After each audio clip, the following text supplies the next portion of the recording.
Bismillahirrahmanirrahim. Alhamdulillah.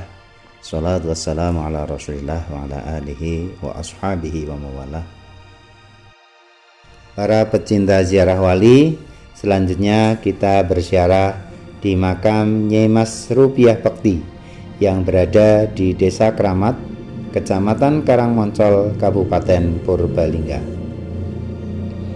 Cerita yang diambil dari cerita tutur yang berkembang di masyarakat Jawa, khususnya di sisi bagian timur Gunung Slamet.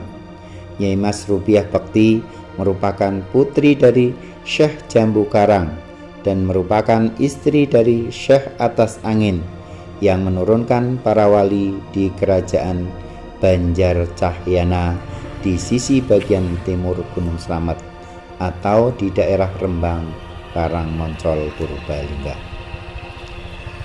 Perkawinan Syekh Atas Angin dengan Nyai Rupiah Bekti berputra 5 orang, 3 orang putra dan 2 orang putri, yaitu Pangeran Wali Mahdum Husein Kayupling, makamnya di Desa Rajawana, Kecamatan Karangmoncol, Kabupaten Purbalingga, Jawa Tengah.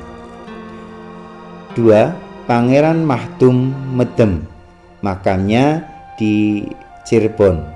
Ketiga, Pangeran Mahdum Umar, makamnya di Pulau Karimun, Jawa. Yang keempat, Nyai Rupiah Raja, makamnya di Ragasela, Pekalongan. Yang kelima, Nyai Rupiah Sekar, makamnya di Jembangan, Banjarnegara. Syekh Mahdum Husein kemudian berputra Syekh Mahdum Jamil yang menurunkan 2 putra, yaitu Syekh Mahdum Tores dimakamkan di Bogares, Tegal, dan Syekh Mahdum Wali Prakosa dimakamkan di Masjid Besar Pekiringan, Karangmoncol, Purbalingga. Penyebaran Islam di sisi bagian timur Gunung Slamet diawali dari Puncak Lawet, tepatnya setelah Syekh Jambu Karang memeluk agama Islam. Raden Munding Wangi atau Syekh Jambu Karang pada mulanya bersemedi di bawah pohon jambu di Bukit Karang, Banten. Dalam semedi tersebut beliau mendapat penglihatan 3 buah cahaya di timur. Ditelusurilah asal cahaya tersebut hingga akhirnya tiba di Gunung Panungkulan.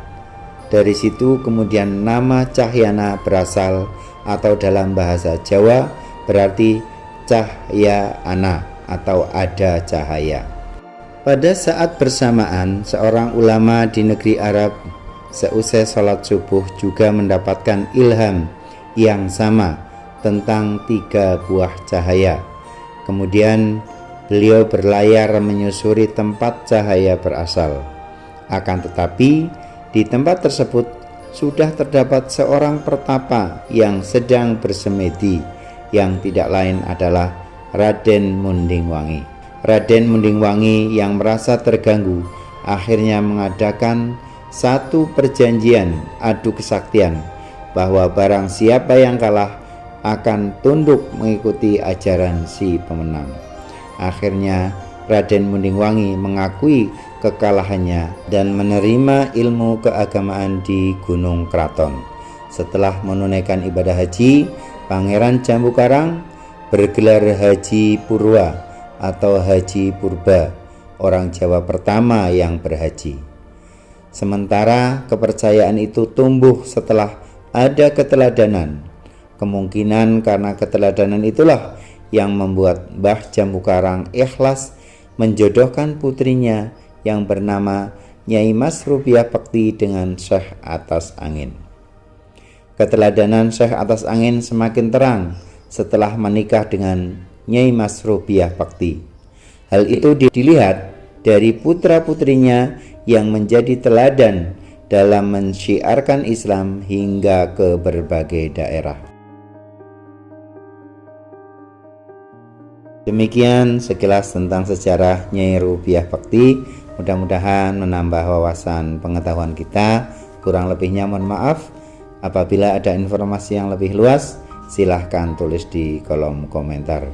Billahi taufiq wal hidayah. Assalamualaikum warahmatullahi wabarakatuh.